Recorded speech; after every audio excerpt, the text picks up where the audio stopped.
संभाल दिया योगी आदित्यनाथ है। मोदी का जादू खत्म हो चुका है।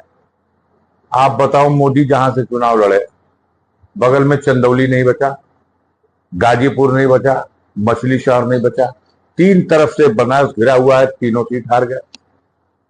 और मीडिया हमारा कहता था कि मोदी जब लड़ते हैं तो उनकी हवा जो है पूरे पूर्वांचल में और उसके बाद बिहार में और बंगाल तक चली जाती है।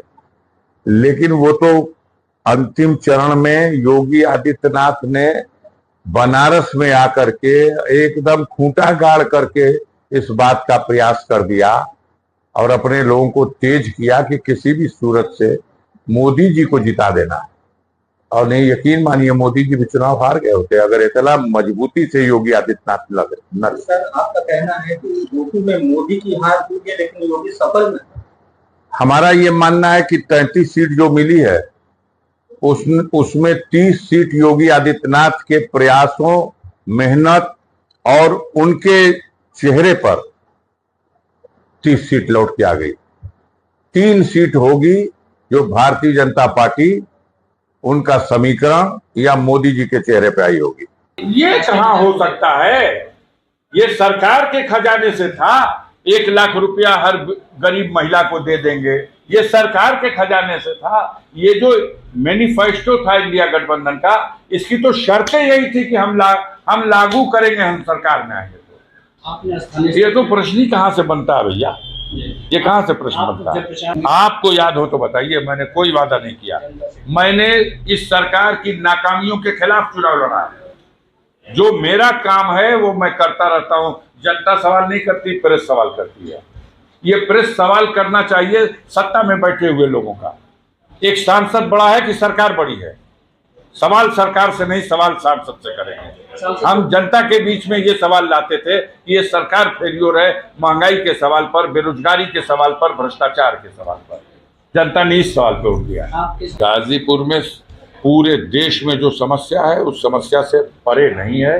बेरोजगारी की समस्या है, महंगाई की समस्या। हमारे यहाँ का 40 रुपये लीटर डीजल पेट्रोल बिक रहा क्या? सारे देश में जो महंगाई है उससे हमारे देश के क्षेत्र की जनता त्रस्त है। बेरोजगारी हमारे क्षेत्र में भी है। भ्रष्टाचार, बेईमानी, हर सरकारी अफसरों में बैठे हुए अधिकारी लूट रहे हैं। ये सारे देश में समस्या है। लड़ा जाएगा इन सवालों को लेकर के, उनको बेनकाब किया जाएगा। अग्निवीर की भी समस्या है। मैंने अरमान पाल रखा है कि गाजीपुर में 300 साढ़े 300 से भी अधिक डिग्री कॉलेजेस हैं। एक विश्वविद्यालय गाजीपुर को चाहिए। मेडिकल कॉलेज का ये नकली मेडिकल कॉलेज नहीं चाहिए। अगर चाहिए तो इसके साथ 200 डॉक्टरों की जो कमी है वो 200 डॉक्टरों को पूरा करना चाहिए। अस्पताल पर मेडिकल कॉलेज का बोर्ड लगा देना, ये गाजीपुर की जनता जानती है। आप अपना आंकड़ा गिना लीजिए। अन्य क्षेत्रों में मेरी प्राथमिकता होगी कि यहाँ स्पोर्ट्स कॉलेज हो। हमारे जनपद में जो सामंतवादी ताकतें हैं, जो पूंजीवादी ताकतें हैं, जिनको सरकार में बैठे हुए नेताओं का संरक्षण प्राप्त है और जो आए दिन गरीबों के मान सम्मान, उनकी इज्जत आबरू से खिलवाड़ करते हैं, ऐसे लोगों को लगाम लगानी चाहिए। ऐसे लोगों के द्वारा अगर गरीबों पर कहीं जुल्म अत्याचार होगा तो हमारी प्राथमिकता होगी उसे जन आंदोलन बना करके उनके खिलाफ कार्रवाई करानी चाहिए। अरे बताए तो कि हम नहीं कर पाए हैं यूनिवर्सिटी।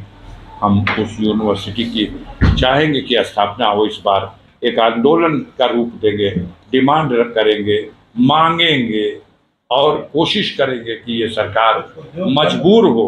हमारे यहाँ उद्योग शून्य कैसे हो सकता है? उसका मानक सरकार ने तय कर रखा है। अफीम फैक्ट्री हमारे पास है और वो अफीम फैक्ट्री मोदी सरकार और भारत सरकार की देन नहीं है, वो अंग्रेजों की देन है। नंदगंज की चीनी मिल सरकार में बैठे हुए विकास पुरुष ने कहा था कि अगर चीनी मिल खुलवा नहीं देंगे तो गाजीपुर में वोट मांगने नहीं आएंगे। तो जब उनके औकात के बाहर है तो हम कहाँ से कर दें? धर्म का मुद्दा तो हमारे यहाँ है ही नहीं। बनाने की मीडिया ने कोशिश की लेकिन जनता ने तवज्जो ही नहीं दी, बिल्कुल पैदल कर दिया। इसी पे तो इसी पे तो मात खाई है भाजपा। वो सोच नहीं सकती थी कि उत्तर प्रदेश में हमने इतना बड़ा सौगात दिया राम मंदिर की और जनता ऐसे खारिज की। तो कह रहे थे 100 सीट तो पुरस्कार में देश भर की जनता देगी।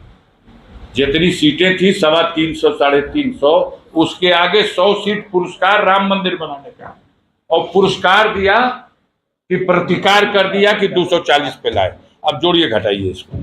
भाई ये इस लड़ाई में हम जीत गए, मजबूर होना पड़ा, और हमारे प्रधानमंत्री को शपथ लेते वक्त संविधान को सर से लगाया, इसलिए कि संख्या 240 आ गई।